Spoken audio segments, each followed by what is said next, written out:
Halo semuanya, welcome back to my videos. Pada kesempatan kali ini, kami dari kelompok 4 Hukum Kirchhoff dari mata kuliah Penghantar Teknik Elektro yang beranggotakan saya, Mikael Kondesiotang, dengan NIM 523353002 dan teman saya.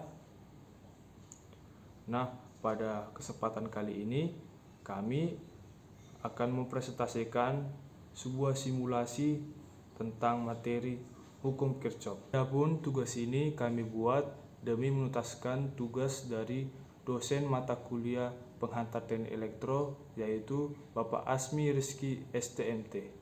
Nah teman-teman, tanpa berlama-lama lagi, mari kita lanjut ke videonya. Baiklah teman-teman, sebelum kita memasuki sesi penjelasan simulasinya, ada baiknya saya menjelaskan terlebih dahulu latar belakang dari hukum Kirchhoff tersebut. Nah, hukum Kirchhoff pertama kali dicetuskan oleh seorang ilmuwan asal Rusia pada tahun 1845 yang bernama Gustav Robert Kirchhoff. Dan di sini beliau mencetuskan dua hukum, yaitu hukum pertama Kirchhoff dan yang kedua hukum kedua Kirchhoff. Nah, pada bagian ini pertama kita akan membahas tentang hukum Kirchhoff terlebih dahulu. Hukum pertama Kirchhoff menyatakan bahwa dalam suatu rangkaian yang memiliki percabangan, jumlah arus yang masuk atau yang memasuki arus percabangan akan sama dengan arus yang keluar atau yang meninggalkan arus percabangan tersebut. Nah, teman-teman, untuk lebih jelasnya, mari kita melihat simulasi berikut ini. Nah, teman-teman, di sini kita dapat melihat sudah terdapat rangkaian listrik yang terbuka. Jika kita menekan tombol saklarnya, maka rangkaian listrik pun menjadi rangkaian listrik tertutup dan aliran listrik pun mulai mengalir. Pertama Kirchhoff berlaku. Hukum Kirchhoff itu kita dapat lihat pada salah satu titik percabangan. Contohnya di sini. Nah, di sini kita dapat lihat bahwa arus yang menuju atau keluar di titik percabangan. Arus yang masuk pada titik percabangan ini, yang masuk ini kita dapat menamakannya arus A atau IA. Sedangkan arus yang keluar pada titik percabangan ini, yang keluar, terdapat tiga, yaitu kita menamakannya IB, IC, dan juga ID. Jadi, di sini kita sudah mengetahui bahwa arus yang masuk adalah arus A dan arus yang keluar adalah arus B, C, dan juga D. Teman-teman, kita dapat melihat bahwa arus yang masuk atau IA sama dengan 5,40 ampere. Sedangkan arus yang keluar terdapat tiga, yaitu IB sama dengan 1,80 ampere, IC 1,80 ampere, dan juga ID 1,80 ampere. Nah, jika kita menerapkan hukum pertama Kirchhoff, maka nantinya akan menjadi persamaan matematika seperti ini. IA sama dengan IB tambah IC tambah ID. Mengapa? Karena kita dapat melihat bahwa jika kita menjumlahkan nilai dari IB, IC dengan juga ID, hasilnya sama dengan IA atau arus yang keluar sama dengan arus yang masuk. Maka dapat kita simpulkan bahwa hal ini sudah memenuhi hukum pertama Kirchhoff. Baiklah, sekarang mari kita coba menggunakan dengan satu titik percabangan lagi, yaitu di sini. Nah, pada titik percabangan ini kita dapat melihat terdapat dua arus yang masuk, dan arus yang masuk yang pertama kita dapat menamainya IA. Dan yang kedua kita dapat namanya IB. Sedangkan arus yang keluar di titik percabangan ini kita sebut IC. Maka kita dapat mengetahui bahwa besar arus yang masuk pertama adalah 1,80 ampere dan yang kedua sebesar 3,60 ampere. Sedangkan besar arus yang keluar atau IC adalah sebesar 5,40 ampere. Jika kita memasukkan nilai-nilai tadi ke dalam persamaan hukum Kirchhoff, maka akan jadi persamaan matematika seperti ini. IA tambah IB sama dengan IC, karena jumlah arus yang masuk sama dengan jumlah arus yang keluar. Dari sini kita dapat menyimpulkan bahwa nilai tersebut sudah memenuhi hukum pertama Kirchhoff.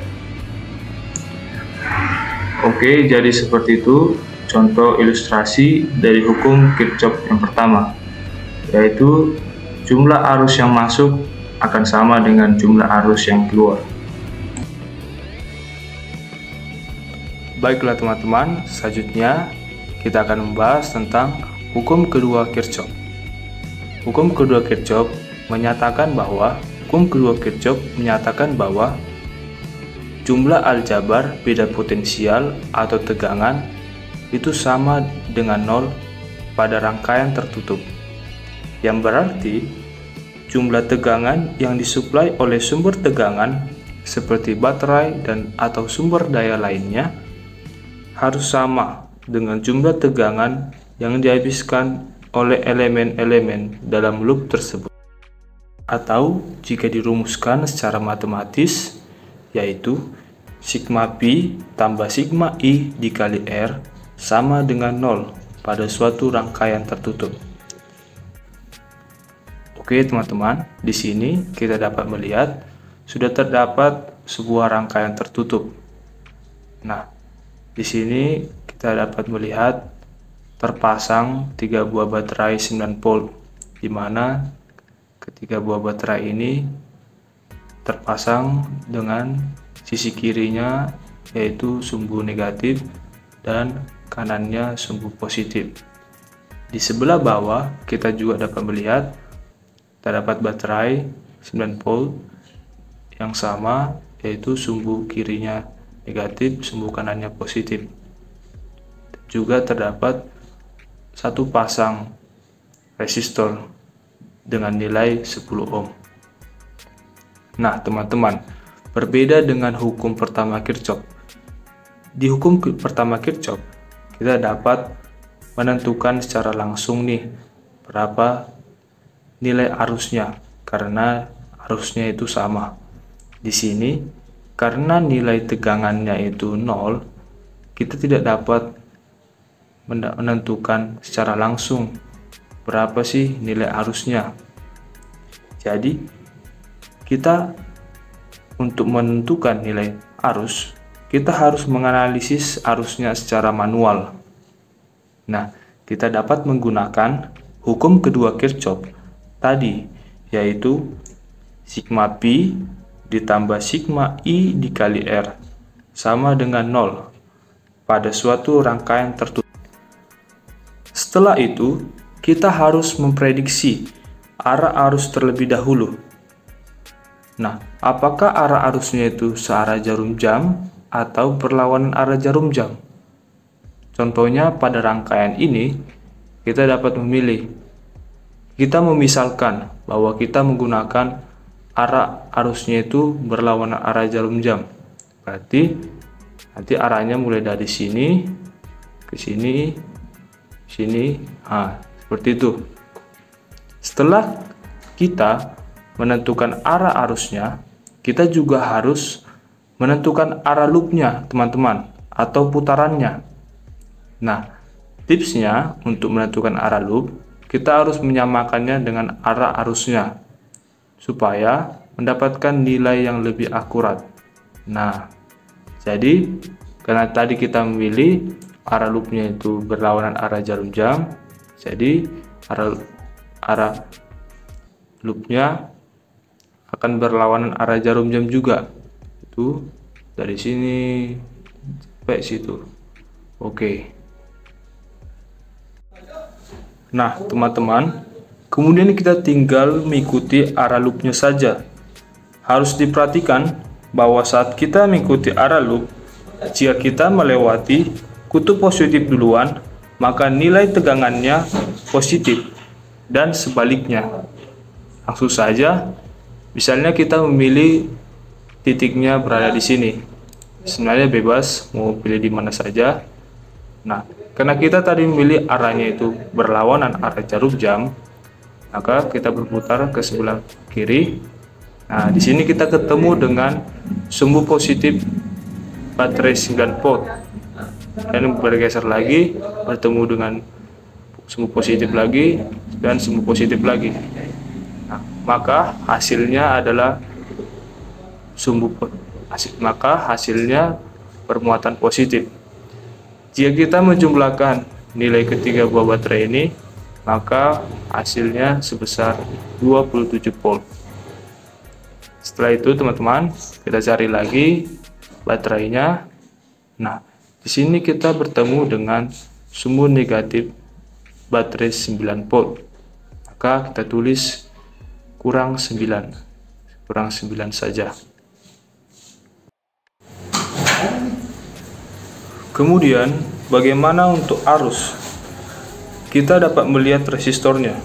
Di sini terdapat dua buah resistor, yaitu bernilai 10 ohm dan juga 10 ohm. Baik teman-teman, di sini kita dapat melihat aliran arus pada resistor ini itu ke bawah. Aliran loop kita juga menuju ke bawah. Maka dapat disimpulkan arah arus prediksi dengan arah loop sama, berarti tandanya positif. Kita tulis di sini positif. Nah, kemudian pada resistor ini arah arus yang kita prediksikan itu ke atas. Arah loop kita juga ke atas. Maka artinya nilai dari resistor ini juga bernilai positif.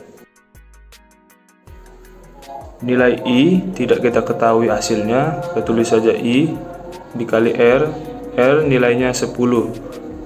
Kemudian ditambah I dikali R nilainya 10. Nah, karena seluruhnya sudah terisi, berarti sama dengan 0. Di sini kita tinggal menyelesaikan persamaannya. Plus 27 kurang 9 itu 18, ditambah 10i tambah 10i itu 20i.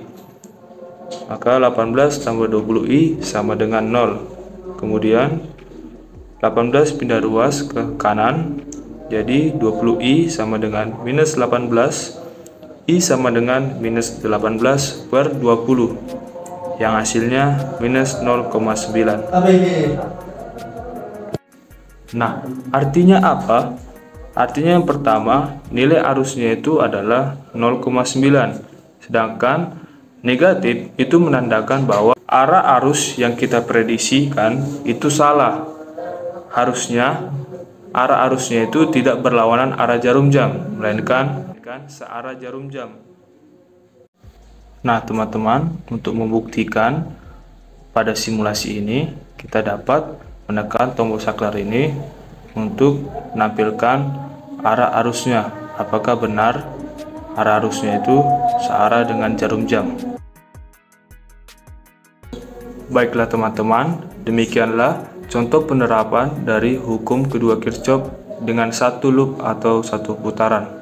Nah, sekarang kita akan bahas bagaimana penerapan hukum kedua Kirchhoff pada rangkaian listrik yang mempunyai dua loop atau dua jalur seperti yang terlihat di sini. Nah, di sini ada 3 baterai pada masing-masing jalur. Jadi ada jalur kiri, yang ini jalur kiri, kemudian ada jalur kanan yang ini, dan juga jalur tengah. Jadi jalur tengahnya yang ini. Nah, kita akan coba lihat bagaimana aliran arusnya. Jadi saya tinggal hubungkan kabel ini dengan yang di bawahnya, maka arusnya akan mengalir. Nah, ternyata aliran arusnya seperti ini. Jadi arus dari jalur kiri ketemu dengan arus dari jalur kanan. Perhatikan bagian atas. Arus pada jalur kiri dengan jalur kanan bertemu dan menuju ke jalur tengah. Di mana kita lihat arus pada jalur tengah adalah 2,4 ampere. Kemudian arus pada jalur kanan adalah 1,2 ampere. Dan arus pada jalur kiri itu adalah 1,2 ampere juga. Mana cara menganalisis rangkaian yang menggunakan dua loop seperti ini, dua loop atau beberapa jalur yang terlihat ya seperti yang terlihat ini. Nah, caranya kita cukup menggunakan cara yang tadi seperti pada satu jalur atau pada satu loop. Hanya saja di sini saya akan memberikan satu pengalaman yang lain, yaitu menggunakan rumus yang sudah saya modifikasi sebenarnya. Asalnya dari situ, dari rumus sigma V tambah sigma I kali R sama dengan 0. Jadi asalnya dari situ. Saya modifikasi, saya turunkan sehingga mendapat rumus yang lebih sederhana. Oke, jika Anda ingin lihat bagaimana cara mengerjakan hukum Kirchhoff untuk soal yang seperti ini, simak penjelasan berikut ini.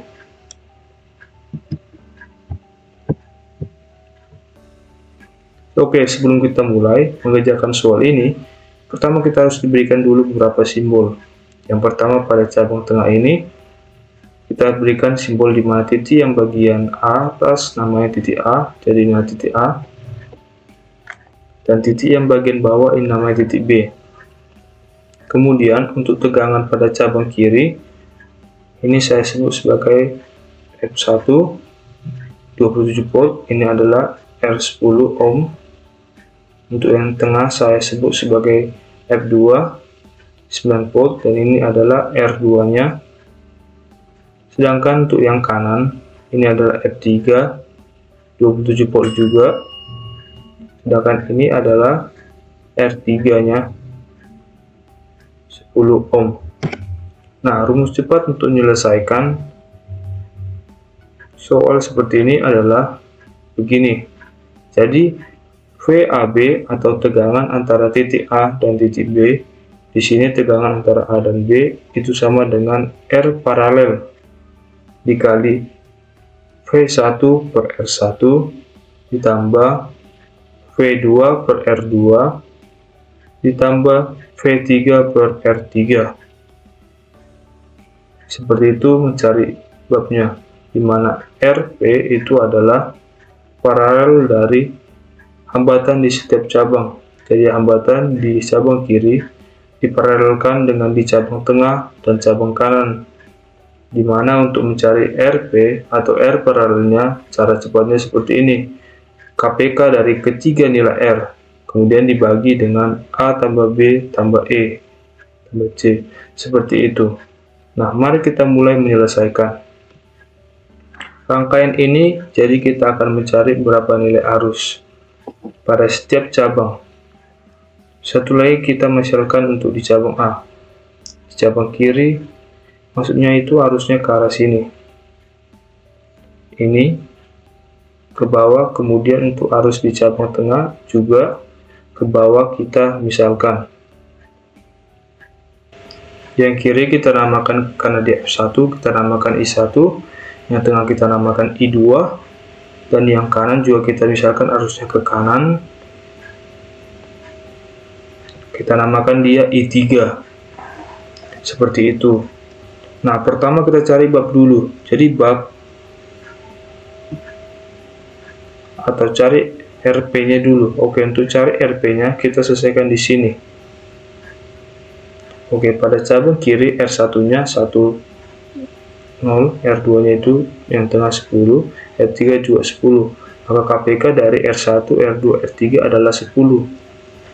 Untuk nilai A itu adalah KPK-nya, atau 10 dibagi dengan R1.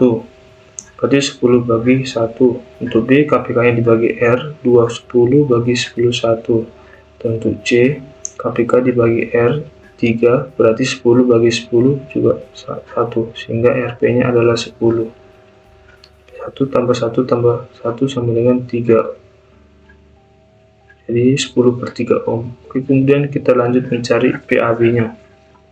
Jadi PAB itu sama dengan RP-nya 10/3 dikali P1. Nah, ini perhatikan dari A ke B kita ikuti arusnya, kita ketemu kutub positif duluan, maka P1-nya positif, berarti di sini positif 27 atau 27/R1-nya 10.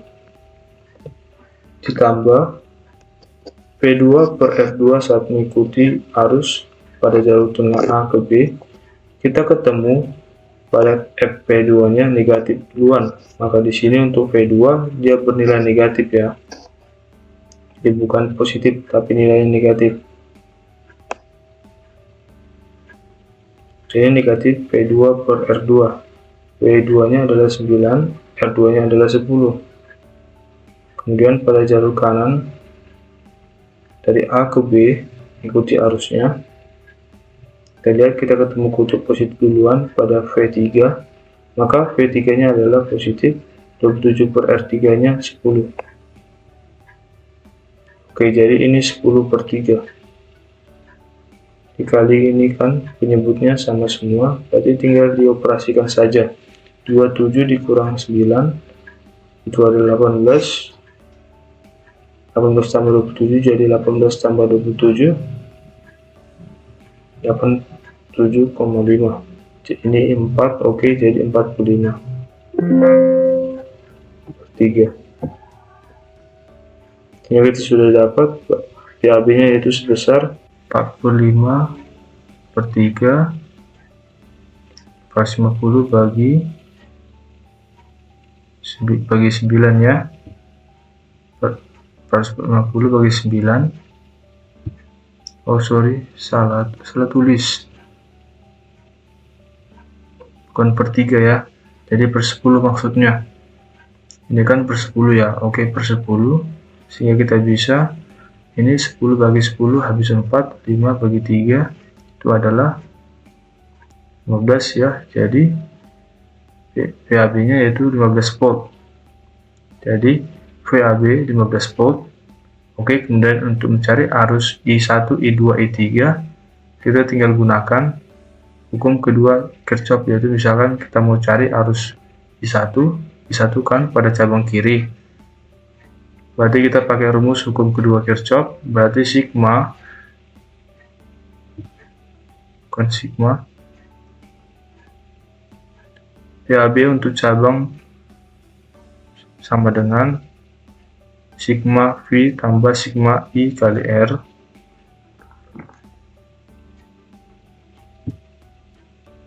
Ini untuk cabang di kiri.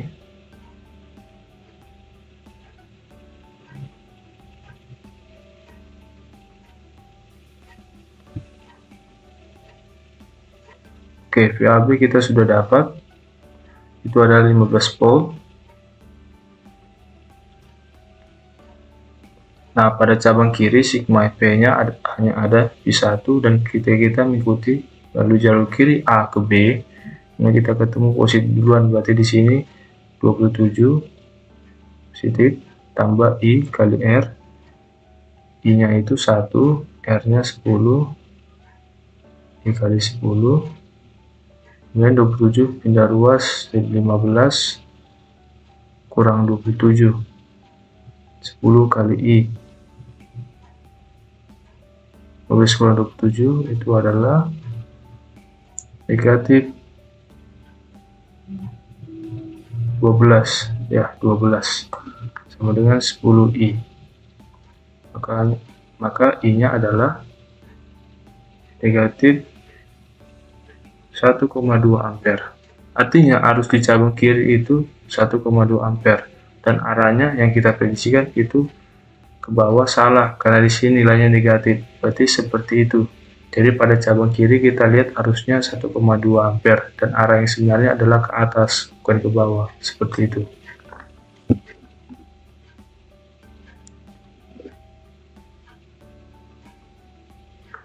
Oke, sekarang kita akan mencari kuat arus yang I2-nya, yaitu pada jalur tengah ini.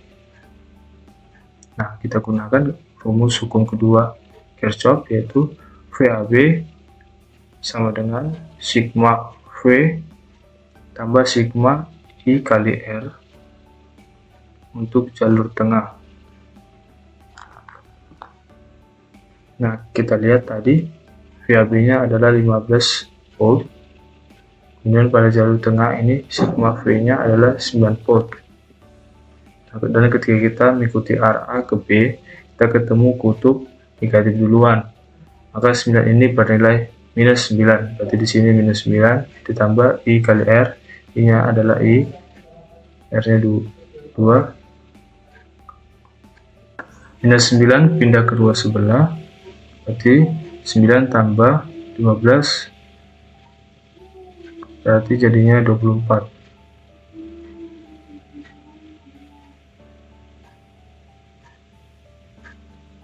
Jadi 24 sama dengan 10 kali I2, dan kita dapat di sini bahwa itu adalah 24 bagi 10, yaitu 4 ampere, dan tandanya positif. Artinya prediksi arus kita yang ke bawah ini sudah benar. Oke, seperti itu. Ya, sekarang selanjutnya kita akan mencari nilai I3 atau arus pada jalur kanan. Sama seperti tadi, kita tinggal gunakan kesamaan hukum kedua Kirchhoff, yaitu VAB sama dengan sigma V tambah sigma I dikali R. Jadi ini untuk jalur kanan ya. Nah, VAB-nya tetap yaitu 15 volt. Kemudian untuk sigma V pada jalur kanan ini hanya ada yang V3.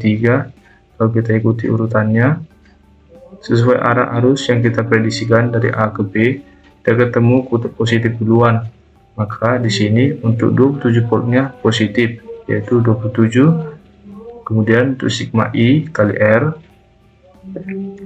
itu tinggal kita lihat I-nya 3, R-nya 10, berarti I3 kali 10. Oke, 27 pindah ruas jadi minus, sehingga jadi 15 kurang 27 sama dengan 10 kali I3. Kemudian di sini nilainya adalah negatif 12. Maksudnya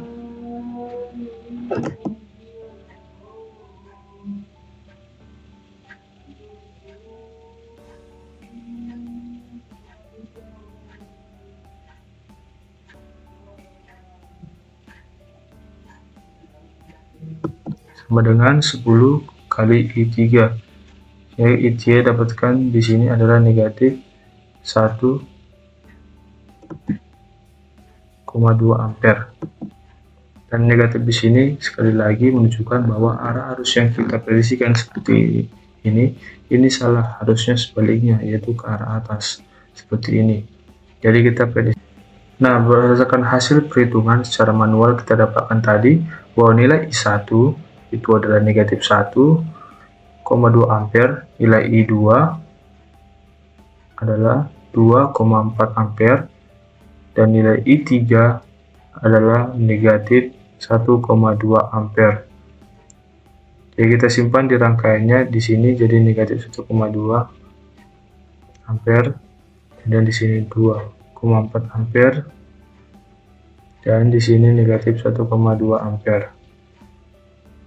Dari analisis ini kita dapatkan bahwa seharusnya pada jalur kanan harusnya mengalir bukan seperti ini, tapi kebalikannya, yaitu seperti ini dengan nilai I2 ampere.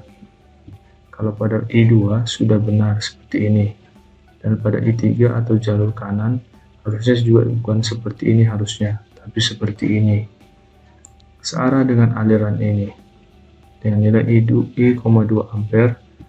Nah, hasil ini jika kita bandingkan dengan hasil pada simulasi itu sama. Jadi kita bisa mengkonfirmasikan bahwa cara cepat ini sudah sesuai dengan simulasinya. Maka bisa kita gunakan untuk mengatasi soal-soal yang berkaitan dengan hukum kedua Kirchhoff.